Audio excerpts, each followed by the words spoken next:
Hello teachers, today we would be covering class 121 of the V1 curriculum, the Daybook app part 1. The goal of the class is to revise reading data from Airtable, learn writing data to the Airtable. So the students create a Daybook app to store daily learnings and facts real time. So after revising the previous class concepts, we can start by playing a small video which is given in teacher reference 2. So this particular video shows the demo of the app, and we can just start by sharing few facts with the students and also ask them to share if they know any facts. Then teacher reference 3 code shows the complete code of the app. So this is the code where you can just explain the different screens. So my screen Daybook app has 3 screens. So out of the 3 screens, we would be covering screen Daybook and screen entry in part 1, and screen data would be covered in part 2. We have wireframes for these 2 screens. So we can just show the students the wireframe and explain to them. So my screen 1 has a label title and an image component. My screen 2 has a time picker, date picker, label date, label time, text input, button submit. So we would be introducing the date and time component in this class. So what does the date and time component do? Basically what it does is it's going to automatically pick up the current date and time and populate it here. So that's what the date and time component does. So as previously mentioned, the data source used here is Airtable. So now advice to teachers is to create your Airtable account prior to the class and connect it to the Thunkable project. So when the students now, we need to help the students create their Airtable account. So how do we start is, you need to log in to Airtable. Okay, so the students, you can ask them to log in through their Gmail account. So the first step would be to add a base. So in the previous class, the sign language app, we had a CSV file and we had imported the data, but here we would be starting from scratch. So start from scratch, and this is your database name. So we can just quickly rename our database Daybook app.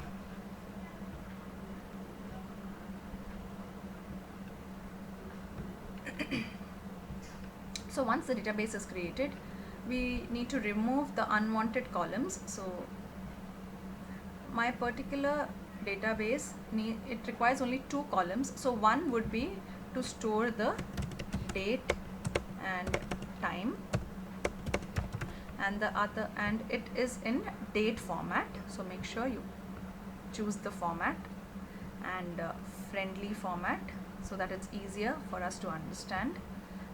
12-hour time format, save. So this is the first column of my database. Second one is notes, so let it remain as it is. Table 1 is the table name. If you wish to, you can rename the table. Now the second step would be to establish a connection of my Airtable with the Thunkable project. So as mentioned earlier, this Airtable component has few key components like the API key, base ID, table name. So we need to provide these information. So how do we do that? We come back to our Airtable. So to the right top corner, account.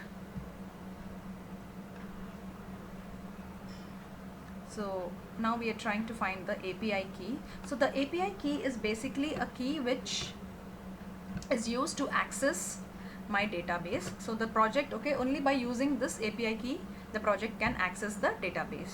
So my API key, so I got my API key, and so there is a Airtable API mentioned here. So once I click on the Airtable API, I need to choose the database, so my Daybook app. So here's where I get the base ID. The ID of this base is, I need to copy this base ID, copy, paste. My table name is table 1. So if you want, you can just cross check it. So open base, when I go click back on open base, I come back to my table 1. So you can just copy paste it if yeah, there is a space in between. So this is my table 1. So by this we have established a connection between my data source and the Thunkable project. So now we can just move on to the coding part. So basically, so what happens in this app is, I'll just live test and show you. So in this particular app, so this is my first screen. It stays here for 6 seconds. So because the coding is, we have put a wait block of 6 seconds. And this is my screen 2. In my screen 2, the current date and the current time is automatically populated. And once I start typing something in my text input, there is a submit button here in the form of a tick. And when I click on the submit button, I navigate to the next screen. So the next screen would be covered in part 2. So here basically what happens is, whatever fact I enter there, it gets created here, it gets populated here in my data source. So whatever facts I enter in my app, it gets stored here in the database. So that is the purpose of my app. Now coming to the coding part. So before the coding part, it's the student, they have a flow chart which clearly explains the flow of events. So when the screen entry opens, set the current date and time. So ask the students to follow this flow chart and do the coding. So this particular thing is already done for us. So in your screen entry, when screen entry opens, we need to set the current. So whatever is my current date, I will get the date through this component called as the date input, and I'm going to set that text in label date. Same goes with label time. I get the time, current time through this component, I will set it in label time. Now when text input changes, that is, as soon as I start typing in my text area, the text input, I should set the visibility of my button submit to true. When button submit click, so when my button submit is click, so now here this is something which we need to see. In my Airtable, I have a block called as create row. So here basically what we are doing is, we are creating a row in our data source. So by using this, we have a property here called as row object. Every row in the Airtable is considered as an object. So we are going to create an object. So in my objects field, I have this create object.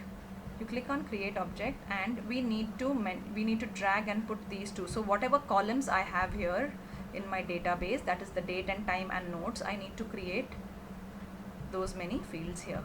So, and make sure you copy the column name as it is, date and time notes. It has to be exactly the same. So the date and time, so how is the date and time field getting populated? By calling these two components. So we use the join block, so that's why we get it in this format, date and joining with the time. Notes, whatever I enter in my text input, so that particular text is populated in the notes field. Wait for 2 seconds and then clear the text input, and then set the button visibility to false. So once it is set, then navigate to the screen data. So that's about part 1 of the app. So the coding part is pretty easy, and then we can move on by explaining the homework project to the students.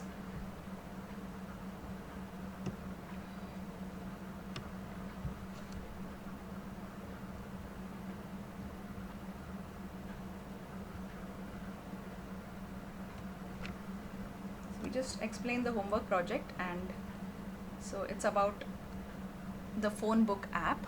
So once that is explained to the students, we can end the class by just having a quick revision of whatever has been taught. Thank you.